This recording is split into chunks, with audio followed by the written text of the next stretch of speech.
Louis Graziano was drafted into the Army in 1943, just weeks before his 20th birthday. He fought at the Battle of Normandy and in the Battle of the Bulge. He is also the last living person who was there during a very important event.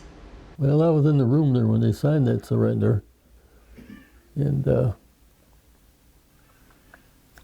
it was a great day because I knew then I was going to get to go home. Luciano, or Louis Graziano, was born in February of 1923 in New York. His parents were Sicilian immigrants who were processed through Ellis Island. And my sisters went to beauty school and was hairstylist, and my mother worked in there with them. And then when I got out of grade school, I went to beauty school and took up hairstyling in 1939. And that's what he did until January of 1943, when Graziano was drafted into the Army. He says he wasn't scared to go to war. No, I was ready to go. A lot of the boys were going. 4 of us from my hometown. We all went in the same day, and we all got sent to different places. Graziano went to Camp Hood in Texas for training before being shipped off to London. He traveled there on the ship the Queen Mary, and it wasn't a pleasant trip. Besides being chased by German U-boats, the ship hit terrible storms, and at one point, it nearly capsized. Didn't know if you were going to turn over or not in that storm, but you just didn't think too much about it. I mean,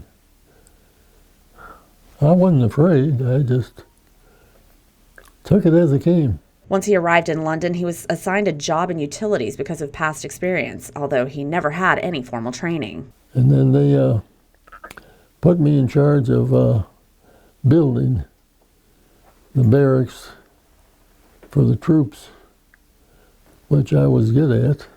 In June of 1944, Allied forces invaded Normandy, France in the battle famously referred to as D-Day. Graziano's unit went to Omaha Beach, the most heavily guarded of the 5 beaches. He was part of the 3rd wave of troops to go ashore.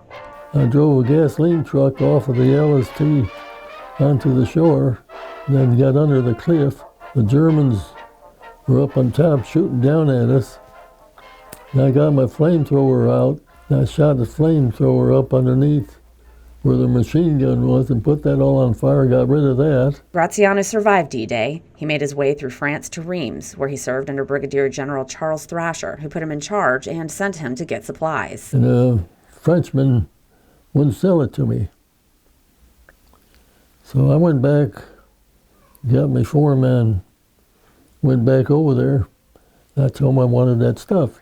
He still said no, so I pointed my gun at him. I says, okay, man, load it up. He left a list of what they took and told the shopkeeper where he could go to get his payment. Sometime later, when the barber got sick, he was called up to fill in because of his background as a hairstylist. First up, none other than Brigadier General Thrasher. The first one come in was the general. I says, oh, heck. So, but I cut his hair and it was good. He liked it. During his time in Reims, he was part of a unit sent to help find General George Patton's missing troops during the famous Battle of the Bulge. I went out with him, was snowing real bad. We found him, and on our way up to Bastogne, I got frozen feet. Graziano nearly lost his feet during that trip. While in Reims, Graziano met the love of his life, Bobby Schoenfeld, who was serving with the Women's Army Auxiliary Corps. He saw her pitching in a softball game and knew he had to meet her. Next day I went to the orderly room where she worked and asked her for a date. And she said okay, so when I went to pick her up that night, they said, she's already going with somebody. I said, okay. So her friends told her she wouldn't get another date with me. She told them she would. And a week or two so later, I went and asked for a date again. And that time she was there ever since. In June of 1945, Graziano married Bobby and they honeymooned in Paris. They remained married until her death, raising their 5 children. She was a staff sergeant, and I was master, and I pulled my rank on her until we got home. And then she had the rank. Yeah. Perhaps the most fascinating part of Graziano's service during World War II is the fact that he was in the room when the Germans surrendered to Allied forces. He has the distinction of being the last surviving witness to that historic event. At the Little Red Schoolhouse, for Eisenhower. And he wasn't in the room when they signed. He was up the hall, another room. He didn't want to be in there in case they decided not to sign it. So after they signed it, I took them up to his room. Then he questioned them.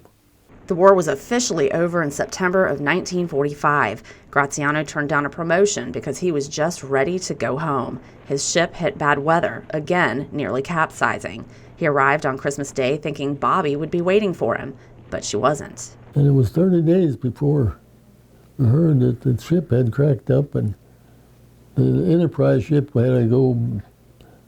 They went back to America, but they had to turn around and go back and pick them up.